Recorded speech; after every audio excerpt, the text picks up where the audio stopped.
서울 성수동 2가 노후 공장 부지를 개발하는 오피스2 개발 사업.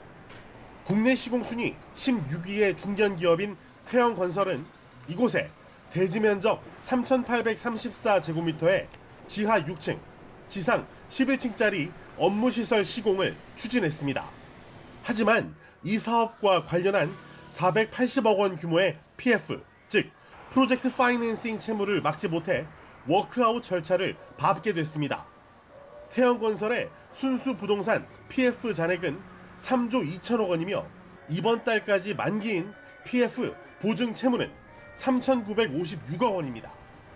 부채 비율은 258%, 자기 자본 대비 PF 보증 비중도 374%로 국내 주요 건설사 가운데 가장 높습니다.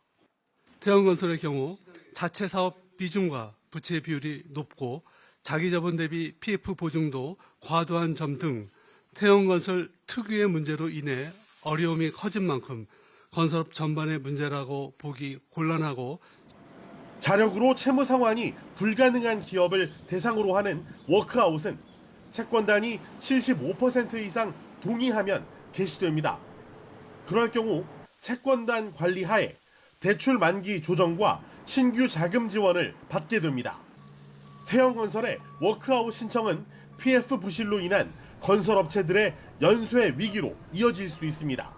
자재납품업체나 하도급 업체들의 어려움이 가중될 수 있고, 금융기관들은 건설사에 대해서 더욱 보수적인 방침을 취할 수 있습니다. 지금 같은 개별 기업의 사안을 건설업 전체로 확대 해석하는 것은 주의할 필요가 있습니다. 여기에 분양시장 침체가 내년에도 이어질 것으로 전망되면서 22조 8천억 원 규모의 PF 우발 채무가 현실화할 수 있다는 우려가 커지고 있습니다. YTN 이승윤입니다.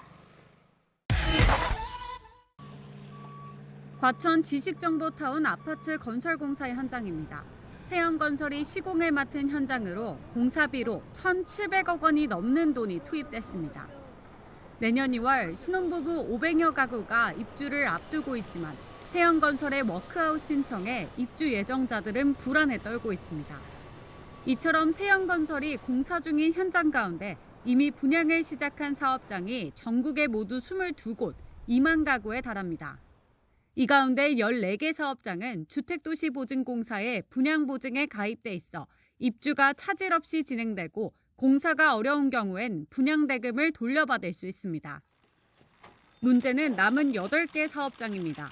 정부는 공동도급 시공사가 사업을 계속 이어나가거나 대체 시공사를 선정해 사업에 차질이 없도록 하겠다는 계획입니다. 대부분 이 부분들이 LH 등이 진행하는 공공기관에 관련되어 있는 공사이기 때문에 이 부분도 원만히 진행될 것으로 일단 보이고, 필요하면 대체 시공사를 하면 될 것 같고요. 협력업체들에 대한 지원 대책도 즉각 가동될 예정입니다. 태영건설이 맡은 전국의 공사 현장은 140곳, 이와 관련된 협력업체만 581개, 하도급 계약은 1,096건에 달합니다. 이 가운데 96%는 건설공제조합의 지급 보증에 가입돼 있거나 발주자와 직불 합의가 돼 있어 보증기관을 통해 하도급 대금을 받을 수 있습니다. 태영건설에 대한 매출 의존도가 30%를 넘는 하도급 업체에 대해선 채무를 일정 기간 상환 유예하거나 금리를 감면해주기로 했습니다. 그러나 이런 노력에도 불구하고 건설업계 전반에 위기감은 확산하고 있습니다. 이미 주가가 떨어지거나 건설사들이 PF 대출 이자와 관련돼서 또 상환을 못하거나 원금이 도래하는 경우는 내년 상반기에 금리가 고금리로 지속된다면 좀 더 발생될 가능성도 있습니다. 정부는 다른 사업장에 미치는 영향은 제한적일 것이라며 불안 심리가 확산하지 않도록 조만간 건설 투자 활성화 방안을 발표할 계획이라고 밝혔습니다. YTN 윤혜리입니다. 다음 달 11일 채권자 협의회가 소집됐습니다. 채권단의 75% 이상이 동의하면 워크아웃이 시작됩니다. 그렇게 되면 채권단의 채권 행사는 한 달에서 최대 석 달까지 유예됩니다. 대출 만기 조정과 신규 자금 지원도 받을 수 있습니다. 지금처럼 자력으로 채무를 상환하는 것이 불가능한 태영건설로서는 워크아웃 절차를 밟아야만 회생할 기회를 얻게 되는 겁니다. 이 때문에 채권단의 동의를 얻기 위해서는 납득할 만한 자구 노력 방안을 내놓는 게 지금으로서는 가장 중요합니다. 대주주의 사재 출연 규모나 SBS 지분 담보 제출 여부 등이 핵심 쟁점이 될 전망입니다. 채권을 유예해주는 그런 이제 추가적인 혜택을 부여하는 방식이기 때문에 만약에 그런 자구책이 충분하지 않다, 미흡하다고 판단되면 그 채권단에 의해서 워크아웃 신청안이 부결될 수도 있습니다. 법원에 대해서 법정 관리를 신청하는 단계로 넘어가게 될 가능성이 높다고 봐야죠. 금융당국도 시장 혼란을 막기 위해 즉각 대응에 나서기로 했습니다. 먼저 분양 계약자들의 사업이 차질 없이 진행될 수 있도록 지원하고 협력업체들의 채무는 일정 기간 상환 유예 또는 금리를 감면해 주기로 했습니다. 다만 당사자인 태영건설의 철저한 자구 노력이 전제되어야 합니다. 또 시장 충격을 줄이기 위해 다른 PF 사업장과 건설사 영향을 최소화하고 금융시장 안정화에도 주력하기로 했습니다. 불안 심리에 따른 시장 변동성 확대 가능성에 대비하여 이미 마련되어 있는 시장 안정 조치를 즉각 가동하고 시장 상황에 따라서 그 규모와 내용도 대폭 확대 강화해 나갈 것입니다. 다만 이번 워크아웃 신청이 자칫 업계 전반으로 번질 가능성에 대해서는 거듭 선을 그었습니다. YTN 엄윤주입니다. 문제는 이게 이제 업계로 확산되지 않을까 하는 우려 때문인 거잖아요. 지금 부동산 PF 부실을 맡고 있는 기업들이 좀 많다면서요? 꽤 많죠. 예. 오늘 그 발빠르게 정부가 금융감독위원회나 기재부나 예. 건국부가 오늘 아침에 회의에서 11시쯤 발표를 했거든요. 지금 부실 지구가 있거나 부실이 많은 경우 자본 대비 자기 자본 대비 부채 비율이 높은 데는 아마 관리를 하지 않겠나. 그래서 정부도 지금 태영건설 같은 경우는 약 한 480%의 자기 자본 비율 부채입니다. 예. 네. 근데 이거 말고도 다른 건설사들도 100% 이상 넘는 데가 많거든요. 예. 이건 사전에 아마 정부가 좀 관리를 할 것 같아요. 네. 그리고 아마 건설사 자체도 지금 아마 이런 태영건설의 이 워크아웃 때문에도 비상경영 체제로 갔을 거예요. 교수님 그 부채 비율 480%라는 게 어느 정도나 높은 겁니까? 자본금이 100억인데 만약에 400억이 넘는다는 거죠, 부채가. 네. 자기 자본 대비. 예. 좀 주요 건설사 PF 대출 보증 잔액을 저희가 정리를 해드렸는데 태영건설뿐 아니라 현대건설, GS건설, 롯데건설, 대우건설도 PF 대출 보증 잔액이 상당액입니다. 네. 물론 저게 다 부실이라는 뜻은 아니죠. 그렇죠. 예. 부채 비율인데 이제 저게 이제 분양돼서 분양금이 들어오게 되면 상환할 내용들이죠. 아. 네, 그러니까 부채 비율만 얘기한 거지 순부채 비율을 따져봐야 됩니다. 또. 저게 부실인지 아닌지는 어떻게 가늠합니까?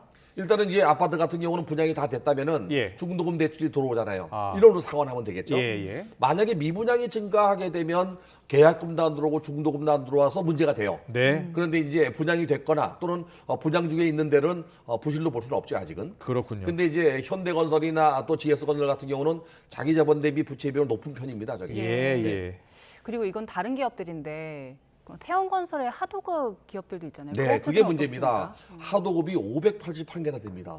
네. 그리고 하도급과 계약 맺은 게 한 회사에 2개씩 계약한 것도 있기 때문에 모든 건설사가 다 하도급이 있잖아요. 네, 예. 모든 데 하도급이 있습니다. 문제는 이제 원청 회사가 부도가 나게 되면 중간에 있는 그 하청업체가 또 부도가 나고 예. 또 재하청 가는 경우도 있거든요. 이 연쇄 부도가 날 가능성이 있죠. 그래서 정부가 발빠르게 하청업체에 대한 대출 지원뿐이 아니라 이자 연장을 해주는 걸로 오늘 발표를 했어요. 그렇군요. 그런데 예. 이제 하청업체에 대한 지급 보증도 늘리겠다는 거거든요. 네. 태영건설이 오늘 워크아웃 신청하고 나서 업계에서 들리는 얘기는 어떻습니까?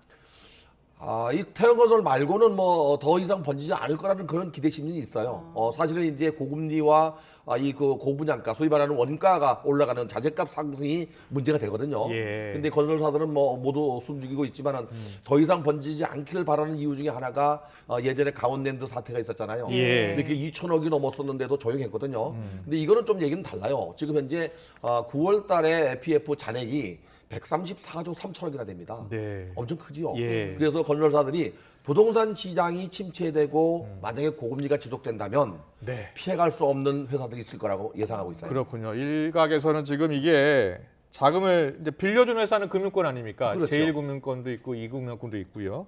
금융권 또 부실로 이어지는 것 아니냐는 우려도 가장 있어요. 큰 문제가요. 예. PF는 이제 브릿지가 됐든 본 PF가 됐든 대개 중간에 그 증권사들이 중개를 많이 합니다. 그렇죠. 근데 중권사가 예. 많이 그 중개하는 중에서 브릿지론 같은 경우는 제1금융권은 잘 안 해요. 네. 제1금융권이 하는데 제1금융권은 이자가 높아요 또. 예. 네. 그러다 보니까 부실되게 되면 증권사부터 제2금융권 더 나가서는 이제 1금융권이 영향을 미칠 수 있는데 아마도 이 이번에 태양건설 거 같은 경우는 정부가 이제 워커를 받아들이게 되면 예. 대중까지 네. 받아들이게 되면 증권사부터 문제가 될 수 있어요. 이게 아직 뭐 금융권까지 위기가 번질까는 좀 더 지켜봐야 하는 그렇죠. 상황이지만 금융권에도 위기가 번지면 어떻게 될까요? 우선은 금융권까지 번지게 되면 제2금융권부터 먼저 문제가 될 것 같습니다.